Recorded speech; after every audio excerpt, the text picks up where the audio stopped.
Welcome to episode number 8 of the DodgerDan Podcast. It is Wednesday, January 22nd, 2025, and the news that broke earlier today, Ryan Brasier is the first victim of the 40-man crunch. We are looking for a trade partner for him. And Dodger fans, this is what's going to happen now. We are signing a lot of players. Roki Sasaki, Tanner Scott, Kirby Yates. Who else do we get? I'm missing someone. But in any case, Teoscar Hernandez. So the roster is filling up, and we've got to make some room. I think this was probably one of the more obvious choices, especially with the depth that we are building in this bullpen. Ryan Brasier is going to be a victim of this. Appreciate everything he's done. But I don't think that's all the moves that the Dodgers are going to make. Remember, Clayton Kershaw is still not signed to the roster. Kiki Hernandez is still not signed to the roster. Potentially a Jack Flaherty reunion, which at this point I doubt, but still possible. So we still have a lot of moves that we need to make. Besides Ryan Brasier, I think the names are pretty obvious. Chris Taylor has got to be up there as someone that we are finally going to have to consider letting go. His age, his performance, along with that contract, it's just not working for us anymore. And with Hezon Kim coming in, with Tommy Edman taking on a bigger role, with some of these young guys that we're going to want to hopefully be able to perform at the major league level.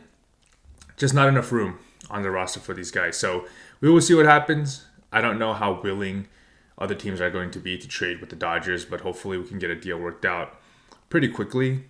Quick note, I know from the petty fan side, a lot of fans are saying don't trade with the Dodgers, make them eat the contract, outright him, and then someone can pick him up for super cheap. There are still ways for teams to benefit off of trading with the Dodgers, where you can maybe get like a prospect or a player in the farm system that you like to take on the Brasier contract. And I know it feels like for fans, it seems like their team might be helping out the Dodgers by trading with them, but these GMs and front offices have to think much further out than just this 1 year. Let's say, for argument's sake, that the Dodgers are more likely than not to win the World Series this year. It doesn't really do anything for them, obviously, to maybe make a trade with the Dodgers this year that's going to help them. But for the team that might be trading with the Dodgers, they can be looking at a 3-4 year timeline, identifying players that they want to get from the Dodgers farm system to help load up their system, that I think for a lot of teams, it still makes sense to trade with the Dodgers. Dodgers draft well. They develop players well. So I know a lot of fans are going to be upset and feel like the Dodgers are being helped, but that's just how these GMs think. So we'll see what happens. As far as roster moves, like big ones, I can't really see any other big ones happening. Catchers and pitchers report on February 11th, which is coming up very, very close. So I'm sure as we get closer to that point, we will start to see the Dodgers making some movements to the 40-man roster to accommodate for both the signings that we need to make and potentially other moves out there. I don't know exactly what Andrew Friedman has cooking in the lab, but I'm sure he has something. He has surprised us consistently, even just this offseason. So we will see. We'll see what he has up his sleeve. Next item of business. So I saw this from the MLB account tweeted out of these super discounted prices for concessions at Baltimore Orioles games. And I think like a couple months ago, the Phoenix Suns also made an announcement where they're also going to make the concessions at their game super, super cheap. And I think for the Dodgers, this is a very, very good opportunity for them to maintain the goodwill that the fans have for them. I will say Dodger fans are one of those fan bases that I don't think you can really shake their commitment to the team. But it does feel tough when the team is spending billions of dollars, putting these payments into deferrals out until like the year 2037, 2038.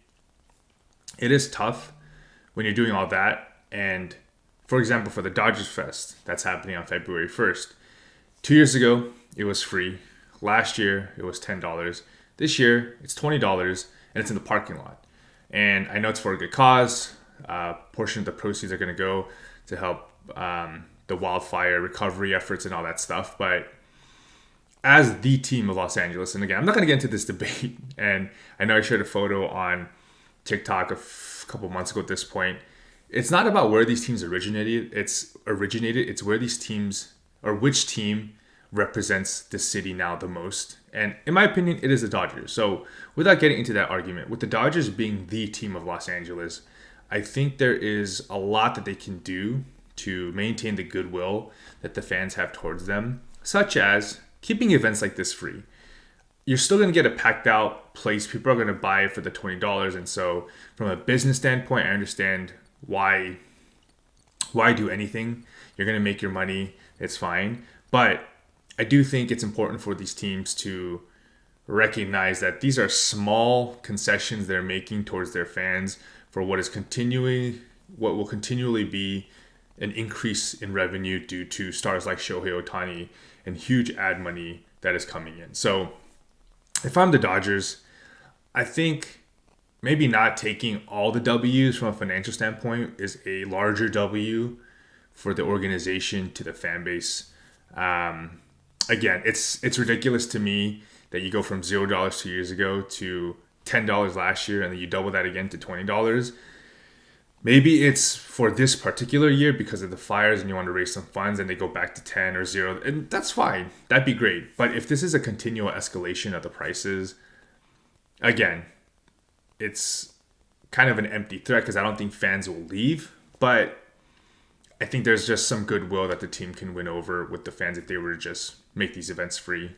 Really, how much is it? $20? Like, come on. That's barely a drop in the bucket to the budget for the Dodgers organization. So we'll love to see that go back to being a free event. We'll love to see them kind of meet the fans halfway on that, because the fans are going to spend money on jerseys. They will spend money to go to the games. If events like these can be free, if the concessions at Dodger Stadium could be cheaper, I think there would be a lot of fans who would be really appreciative of that. And I just gotta say, nowadays, those upper level seats way at the top, they're not fully sold out. There are empty seats all the time. So I think for the Dodgers, it'd be great to really bring back that incredible, what I believe is a home field advantage at Chavez Ravine by making some of these things a little bit more affordable. As we know, cost of living in Los Angeles is outrageous. And so for the Dodgers, I think it would be great if they can kind of offer some help for the fans from that perspective. That being said, Dodgers Fest is happening on February 1st. I believe tickets go on sale tomorrow. I think if you subscribe to the Dodgers.com newsletter, you might get an email for it. So maybe sign up for that so you can get the alerts and be quick to buy, because I'm sure even though it costs $20, it will sell out. Also, it's been awesome seeing a lot of you communicate over my TikTok to maybe like get together and meet up. I don't know if I'm going to do an official meetup. It honestly still feels kind of foreign to me. I know I have like 20,000 followers. I still don't see myself as like that big of a deal. But I do plan on going. So if I see you guys, it'd be great to say hello. Please say hello, actually, if you see me. That'll really make my day. So that's kind of the news around the fan Dodgers Fest, and just something that I thought about when I saw that the Orioles dropped the prices on the concessions. It is an expensive endeavor being fans of any of these sports franchises. So I think the Dodgers in particular could do well to provide some help to fans who probably are struggling more financially than other people. And then the last thing I wanted to talk about is this Cubs executive GM, I think. He said a comment around the Dodgers kind of advantage, Cubs owner, advantage in recruiting these Japanese players. So his quote was, "They have such a high profile in Japan." Cubs owner Tim Ricketts acknowledged to USA Today, "When a player is going to make a decision based on equal economics, it's going to be tough to compete for a Japanese player against the Dodgers for a long time."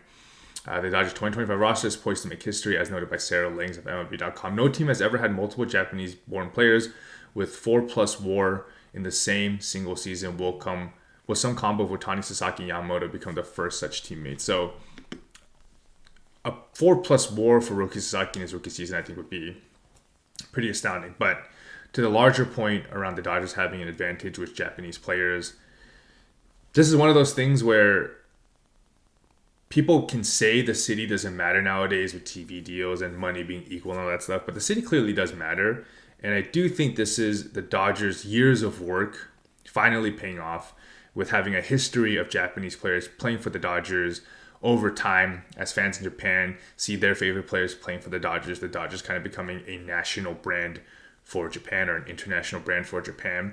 So I think this is, again, just the Dodgers. And I know it wasn't the Guggenheim ownership group that necessarily did all those moves, but it's been years of strategic thinking about how to position the Dodgers as a global brand, as being one that in a foreign country, they can recognize the logo, they can recognize the team.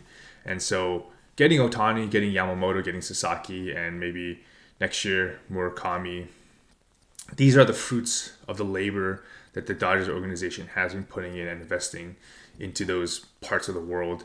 You even see it again with the Dodgers signing Joseph Dang in South Sudan. That now becomes a country that's going to love the Dodgers because their guy is on their team. So I think for the Dodgers, it's very smart, and I don't think it's a sign that other teams should necessarily feel defeated, but that they should be equally investing into all of these other places like the Dodgers are. Now, at the end of the day, unlike Roki Sasaki, there are going to be a lot of players who are driven by money. So this is where it comes back to the salary cap conversation. I do not think salary caps should be implemented in Major League Baseball because you want to let these teams all have an equal chance at some of these free agents, and money talks. So even with Roki Sasaki, it wasn't the case. I think for all the other teams or all the other players, that is definitely going to be a heavy factor. And so limiting a small market team's ability to offer as much money as possible to these players, I think, is a mistake. And under a salary cap structure, I do think that's what we're going to run into. So I know hearing it from a Dodger fan is a little, you guys don't want to hear it from me. But again, I really do think that is going to be the worst thing for Major League Baseball to implement something like that. And I don't actually have a huge concern that it will happen because the players union and the players would never agree to something like that. If there was one, we'd probably have to get rid of all the arbitration stuff and kind of team controlling of players and their contracts for the first 7 years. Like, there's just so much undoing or redoing of compensation structures that would have to happen in Major League Baseball that I just don't see it happening. So I'm not worried about it, but I think that's another reason why we shouldn't have that. So we'll see what happens. The Dodgers continue to be the enemy of Major League Baseball, and I can't believe we're only a few weeks away from actual baseball happening again. So looking forward to that. But again, DodgerFest, February 1st. Hope I can see some of you guys there. But yeah, as always, go Dodgers.